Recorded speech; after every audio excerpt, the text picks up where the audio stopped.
and even now I'll still have my bad days where I feel like I'm trading for a dopamine hit than I am rather for that. So it's taken some serious self-control, some serious complete like restructuring of how my brain works, right, in order to avoid these. So I would say that all of the bad traditional trading habits that you see, revenge trading, over trading, all those type of things, I think the addictive personality kind of feeds into that and can make them worse. But what I've tried to do is take my addictive personality and shift it to the productive things that don't involve over trading, right? That don't involve revenge trading, that don't involve this. If I can give myself really clear guidelines and structures when I'm trading, right? And I can be addicted to following those guidelines and structures because that's what's rewarding me now, right? Now that I'm addicted, now that I have this addictive personality, I'm still addicted to trading, but now I'm addicted to doing it right? Now I'm addicted to knowing, okay, these are my setups. This is what I'm willing to take. These are days that I'm not willing to take, and I'm addicted to the process now, right? I think that is how I was able to kind of translate it. In the negative sense, I think that it definitely caused me to take plenty of days of overtrading. It definitely caused me to take plenty of days where, back in the day, you blow an account and you wire money in the same day because you want to make it back. It's like, it's like, oh my gosh. Like so there are definitely still times and traits that I've had those sort of dogs. And that's also had to lead me.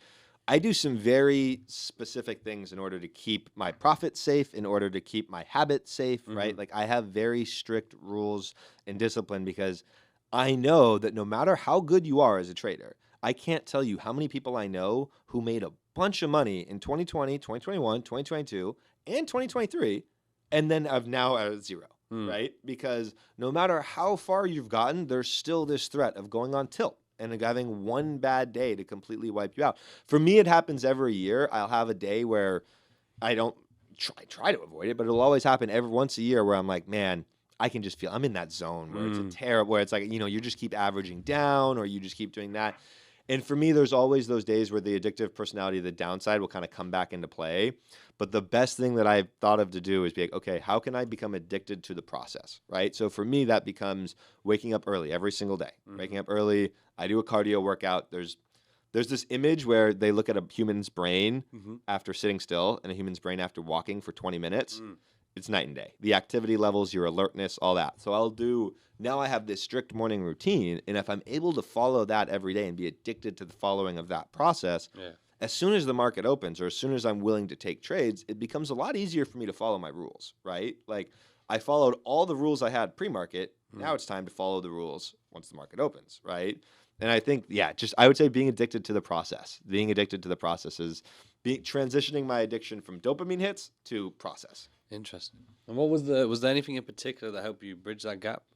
I think the morning routine was a big one, right? Which people talk about that all the time. I think that your morning routine has to be very specific to you as a human being. Like, and it doesn't have to be, all it has to be is something that triggers and hacks your own brain into following those rules better. So one of the things that really helped propel me to my breakout, where this year, my year, it was right when I'd gone full, or a little like 3 months after I'd gone full time, I started to scale up my sizes a little bit, and I started to increase my position sizes a little bit. And in order, sorry, I just totally lost my train of thought. I just really am like, what were we talking? What was the scaling, your breakout year? The scaling, the breakout year, right? Oh, the habit, the morning routine. That's it. Sorry. That morning routine for me, one of the things that happened in my breakout year is that I started to recognize that I was having some trouble right when I had gone full time. And part of the reason why is because I was waking up every morning and I was trading. I was rolling out of bed, going over to the desk, doing my analysis, all in my pajamas, right? Which is, it's in California at 6 a.m. I don't think there's anything necessarily wrong with that. But I was going to the desk in an unprepared. All of a sudden, I could have been prepared with my technicals. I could have been prepared with my trading plan, all of that. But from a literal perspective of, am I awake enough right now to be trading? Most of the time, the answer to that question was no. So one thing that I would do, literally, if I did this for about a year and a half straight, is I would put on a pair of what I call funky pants, and they are just pants with, checkers or flannel patterns or ones that you would see if someone was wearing at a party. You'd be like, damn, those are some funky pants, right? Those are a little bit out there. Those belong in the 70s a little bit, Yeah. And I had like 4 or 5 pairs, and every day I would do that. Every day I would wake up, and my rule was if I didn't have enough if I wasn't awake enough to get out of my sweats and put on real pants, I probably wasn't awake enough to trade that day, right? So it was a series of small things like that. And I know that that's not super, I know that's relatively generic advice. People have talked about the morning routine before, but you have to cater it to you. So what I would do is start waking up early and doing this pre-market workout, getting my legs moving, right? Getting my brain more active. Then all of a sudden, I would shower, coffee, all that, and I would have the pants. That would be another start of my morning routine that I do every single day without fail, right? Every single day without fail, I was putting those pants on. Then what I would do, which I did not do for many years of my life, was I would make my bed. As simple as it sounds, I would then go through the process of making my bed. Then every day, 10 minutes before market opens, and I still do this part to this day, every single day, I listen to one song on one music video. For me, it's the song Best Day Ever by Mac Miller. It's the music video has a little kid in it who's really happy, but also it really is just that kind of reminds me that, hey, trading isn't everything, right? Like there's this little kid in this music video who's so happy.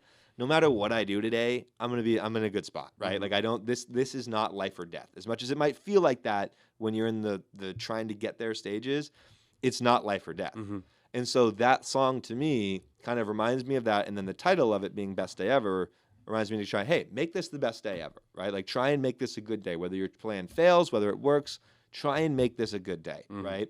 And so all these little things that I started to do pre-market, right? I became addicted to that process. And I became addicted to every morning I do that, right? People would invite me out on a Wednesday night to go do trivia, and I'd be like, I got to be up at 4:30 the next day. I can't do that. I'm addicted to this routine, right? I'm addicted to this process.